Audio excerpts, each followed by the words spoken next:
বিশ্বকবি রবীন্দ্রনাথ ঠাকুরের ১৬৪তম জন্মবার্ষিকী আজ। দিনটি উদযাপনে কবির স্মৃতি বিজড়িত কুষ্টিয়ার শিলাইদহ কুঠিবাড়িতে শুরু হয়েছে ৩ দিনের জাতীয় অনুষ্ঠান।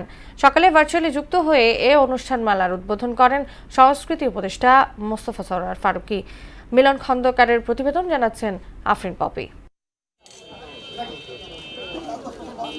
রবীন্দ্রনাথ ঠাকুরের জন্মবার্ষিকী উপলক্ষে আয়োজিত ৩ দিনের উৎসবকে ঘিরে রবীন্দ্রপ্রেমী ও দর্শনার্থীদের ভিড়ে মুখর এখন কুঠিবাড়ি প্রাঙ্গণ।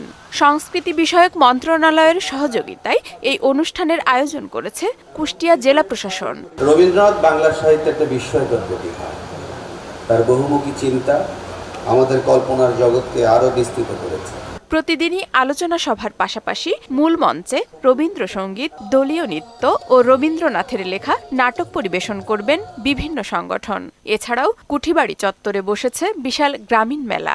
আমরা বাঙালিরা খুবই গর্বিত যে রবীন্দ্রনাথের মতো একজন প্রতিভাবান শিল্পী আছেন বলেই, লেখক ছিলেন বলেই বাংলা ভাষাটা এই বৈশ্বিক মর্যাদায় গিয়েছে। রবীন্দ্রনাথকে বাদ দিয়ে এটা কল্পনার অতীত, এটা করা যায় না। রবীন্দ্রনাথ ঠাকুর কুষ্টিয়ার গর্ব, কুষ্টিয়ার অহংকার।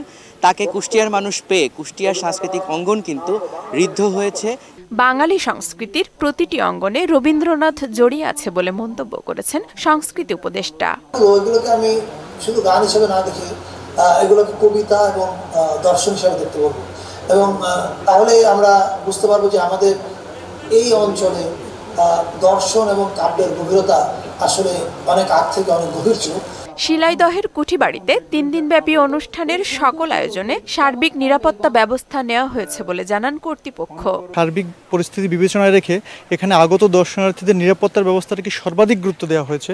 শুধু জন্মোৎসব অনুষ্ঠান উপলক্ষেই নয়, সবসময় কবির স্মৃতি হাতড়াতে দেশ বিদেশের নানা প্রান্ত থেকে ছুটে আসেন কবি ভক্ত ও দর্শনার্থীরা। আফরিন পপি, মোহনা সংবাদ।